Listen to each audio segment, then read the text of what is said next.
Good morning students. ये हमारी third unit है, उसमें काफ़ी इंपॉर्टेंट थ्योरम है।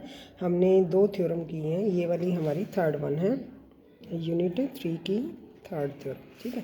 अच्छा, इसमें क्या कहा है, जब हम एलोकेशन की बात करते हैं, एलोकेशन का मतलब how we form the size of strata, कैसे हम स्ट्रेटा का साइज बनाते हैं और उसमें से हम स्मॉल सैंपल कैसे लेंगे। तो ये हमारे पास कैसे कैसे ले सकते हैं हम, 3 हमने तरीके बताए थे कि हम वेरिएंस को स्ट्रेटिफाइड को मिनिमम कर सकते हैं अगर हम साइज़ फिक्स ले लें एन को। एन फिक्स होने का मतलब क्या हो गया कि हमारे पास जो हमारा ये है कैपिटल N1 N2 N3, समझो हमने किस में से लिया है, N में से। ठीक है। अब इसमें से हम फिक्स कर लें कि हमने इसमें से 10 लेने हैं, इसमें से भी 10 लेने हैं, इसमें से भी 10 लेने हैं। ठीक है। तो ये हमारा Ni हमारे पास क्या हो गया, 10, यानी कि हमारे पास ये वैल्यू क्या होगी, फिक्स होगी। या हम इसको प्रोपोर्शनल लेते तो यहाँ हम ये कह रहे हैं हर एक में से 10 10 10 ले लिया तो ये फिक्स हो गया। तो भी हमारा मिनिमम होगा क्या, वेरिएंस। एक तो हम इस तरह से ले सकते हैं। दूसरा हमारे पास है वेरिएंस मिनिमम होगा अगर हम कॉस्ट को फिक्स कर लें कि 5,000 10,000। इसी तरह से टोटल कॉस्ट को मिनिमम कर लें फॉर फिक्स्ड वैल्यू कि हमें तो वेरिएंस इतना ही चाहिए, ऐसे भी। यानी कि हमारे पास एलोकेशन को, Ni को हम स्ट्रेटा में से कैसे सिलेक्ट करेंगे, 3 वे ये भी हैं। इसको हम बोलते हैं ऑप्टिमम एलोकेशन। इन्हीं पे बेस्ड ये इंपॉर्टेंट थ्योरम है। यानी कि किस तरह से फिर हमने ये दिखाना है कि Ni किसके प्रोपोर्शनल होगा अगर हम साइज को फिक्स कर दें। ये वेरिएंस ऑफ थ्योरम है, ये हमारी variance of YST is minimum for fix total size of the sample. Total size of the sample का मतलब ये है हमारे पास N1, ये है N2, ये है N3। ये सब के हमने क्या करे हैं, फिक्स कर दिए है ना। सब के 10 10 लेने या सब में से 20 20 लेना है। तो हम इस तरह से Ni को क्या कर दें, एक फ़िक्स क्वांटिटी कर दें। तो हमारे पास हमें n कैसा लेना पड़ेगा, n हमारे पास हो जाता है Ni इंटू में Si, हमेशा इसके प्रोपोर्शनल आएगा। क्या आएगा, कैपिटल Ni इंटू में Si का मतलब वेरिएंस, इस तरह से निकलेगा। ये थ्योरम इस तरह से बेस्ड है। ठीक है। तो ये ऐसे ही आ जाता है, prove that minimum for the fix total size of sample n if Ni is equal to this.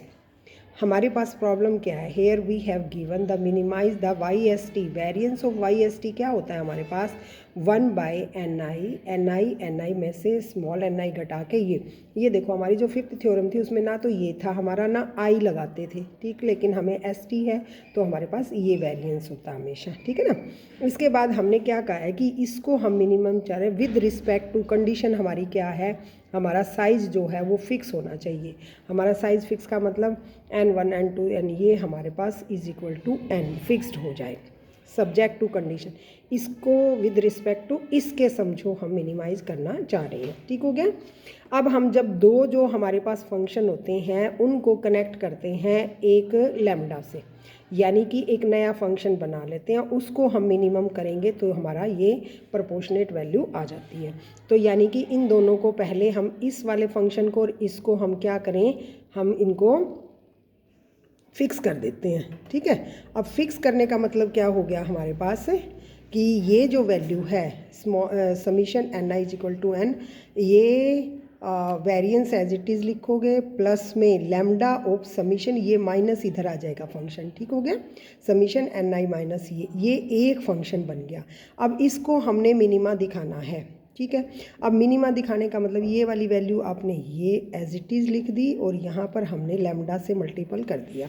ठीक है। अब इसको मैंने क्या किया, इसको मैं करूँगी डेरिवेटिव निकालूंगी विद रिस्पेक्ट टू Ni। ठीक है। ये curl F partial derivative Ni, यहाँ पर ये देखो 1/n² समीशन Ni Si, इसको इससे मल्टीप्लाई कर लो और इसको इससे मल्टीप्लाई करोगे तो यहाँ पर Ni कट जाएगा, इस फंक्शन में Ni है ही नहीं, यहाँ पर Ni है और ये माइनस में लैम्डा ऑफ n है, यानी कि ये भी इसका विद रिस्पेक्ट टू 0 आएगा, इसके विद रिस्पेक्ट टू, यानी तो हम कर रहे हैं 1, लेकिन हम समीशन को कंसीडर नहीं करते जब हम पार्शियल डेरिवेटिव निकालते हैं। तो यहाँ से हमारे पास ये देखो Ni as it is N, ये N1 के विद रिस्पेक्ट टू कर रहे हैं तो Ni के विद रिस्पेक्ट टू, तो 1/x का डेरिवेटिव क्या होता है, -1/x²। तो यहाँ पर देखो 1/Ni² हो गया और यहाँ पर Ni है तो Ni का मतलब एक्स का डेरिवेटिव क्या होता है 1, तो यहाँ पर हमारे पास इसको भी 1, इसके विद रिस्पेक्ट टू हमने एन आई के कराया तो यहाँ 1, ये चीज़ आ गई। अब इसको इक्वल टू 0 और एक बार इसका डबल डेरिवेटिव लेंगे तो ये माइनस माइनस क्या हो जाएगा, प्लस हो जाएगा, यानी कि डबल डेरिवेटिव हमारा पॉजिटिव आ गया और ये नेगेटिव है। तो इसका मतलब ये क्या हुआ, फंक्शन जो फाई है ये हमारा क्या हुआ, मिनिमा। ये तो ये बात हो गई, ठीक है। अब यहाँ से हमने इनको क्या करना है, 0 के विद रिस्पेक्ट टू रख के एन आई को एक तरफ रख लीजिए, एन आई स्क्वेयर और ये इनको दोनों तरफ हम क्या लेंगे, अंडरूट लेंगे, तो हमारा रिजल्ट क्या आ जाएगा, ये आ जाएगा। देखो अंडरूट ले लिया, ये ले लिया, यहाँ से ये देखो ये वैल्यू ये है और यहाँ से हम दोनों तरफ हमने क्या करा, अंडरूट ले लिया, तो यहाँ से हमारे पास ये वैल्यू आ गई। अब देखो अब हमने क्या करना है, इनका इस वाले एक्सप्रेशन पे समीशन लेना है, तो समीशन ले लिया इसका, taking the summation on both side. जब मैंने समीशन लिया एन आई और ये, और यहाँ ऊपर भी क्या लग गया, समीशन लग गया। अब यहाँ से इसकी वैल्यू क्या दे रखी है इसने, खुद एन आई को ले लीजिए क्या, स्मॉल एन। तो यहाँ से मेरे पास एक्सप्रेशन क्या आ गया, ये एक्सप्रेशन है, इसमें मैंने अंडरूट लैम्डा एक तरफ रख लिया, ऊपर चला गया यहाँ पर, और मेरे पास वैल्यू आ गई summation N I S I, और ये जो मेरा एन है यहाँ मेरा एन आ गया, ये देखो ये आ गया, यही चीज़ है। और ये वाला जो है कैपिटल, यहाँ से हमारे पास एन भी है ही कैपिटल, ये देखो ये लिख रखा है, ये तो यहीं रह जाएगा। तो यहाँ लैम्डा की वैल्यू मेरे पास क्या आ गई, ये इस लैम्डा की वैल्यू हम कहाँ पुट करेंगे, इसमें, क्योंकि उसने पूछा है एन आई प्रोपोर्शनल है या नहीं। यहाँ वापस हम पुट करेंगे किसकी, अंडरूट लैम्डा की वैल्यू, क्योंकि अंडरूट लैम्डा तो हमने कॉन्स्टेंट लिया था ना। तो अब जब मैंने इसमें पुट किया है तो ये देखो वैल्यू एन आई बाय में अंडरूट ऑफ दिस, यहाँ पर मैंने किसकी वैल्यू रखी, इसके अंदर, इसमें हम वैल्यू जब पुट करते हैं तो ये देखो आप, जब यहाँ से मैंने अंडरूट एन रखा तो यहाँ पर ये आ गया समीशन, नीचे आ जाएगा समीशन अंडरूट एन आई और एन और ऊपर चला गया, तो यही चीज़ें हैं, ये देखो एन और एन ऊपर चला गया, समीशन वाली वैल्यू नीचे आ गई।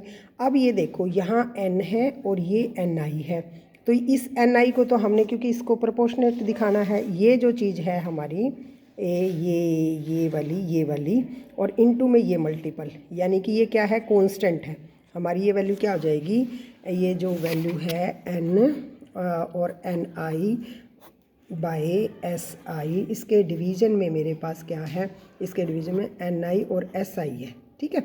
अब मैंने क्या कहा है कि ये जो चीज़ है ये तो मेरी क्या है, जब आई वो करेगी तो ये कांस्टेंट हो जाएगी, तो इसको मैंने क्या ले लिया, एक के वैल्यू ले लिया, इस वाले को के ले लिया, यानी के इंटू में दिस, यानी मेरा एन आई किसके बराबर आ गया, के एन आई और एस आई। इसको मैं क्या लिख सकती हूँ, N I is proportional to N I और एस आई, क्योंकि ये किसी के कांस्टेंट के मल्टीपल है, तो इसका मतलब ये इसके प्रोपोर्शनल है, हो गया। तो ये हमारा यही प्रूव करना था हमने इसमें, ये देखो N I is proportional to this one. तो यहाँ पर फटाफट बता देती हूँ क्या किया है, variance of Y S T ले लिया, दूसरा फंक्शन है जिसके विद रिस्पेक्ट टू हमने इसको मिनिमा दिखाना है, साइज हमारा फिक्स हो तो ये इस तरह से फिक्स हो जाएगा। इन दोनों को कनेक्ट करते हैं, एक फंक्शन बना लेते हैं लैम्डा से, ठीक है। पहले ये फंक्शन लिखते हैं और एक नया फंक्शन बन गया। अब ये जो नया फंक्शन बन गया इसमें इसकी वैल्यू पुट कर दी।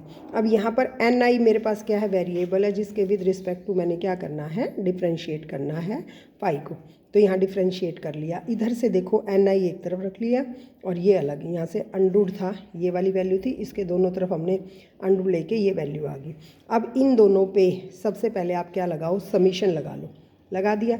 जब मैं इस पे समीशन लगा रही हूँ, क्योंकि पहले यहाँ पर जब हमने पार्शियल डेरिवेटिव निकाला था इग्नोर करा था, तो ये दोबारा हमने लगाया, तो ये वाली वैल्यू हमें गिवन है फिक्स, तो यहाँ पर मैंने क्या पुट कर दी, इसको एन पुट कर दिया, तो ये मेरे पास ये चीज़ आ गई। यहाँ से हमने अंडरूट लैम्डा की वैल्यू एक तरफ रख ली और वापस इसी में डाल दी, देखो यहाँ से समीशन वाली वैल्यू ये कर दी।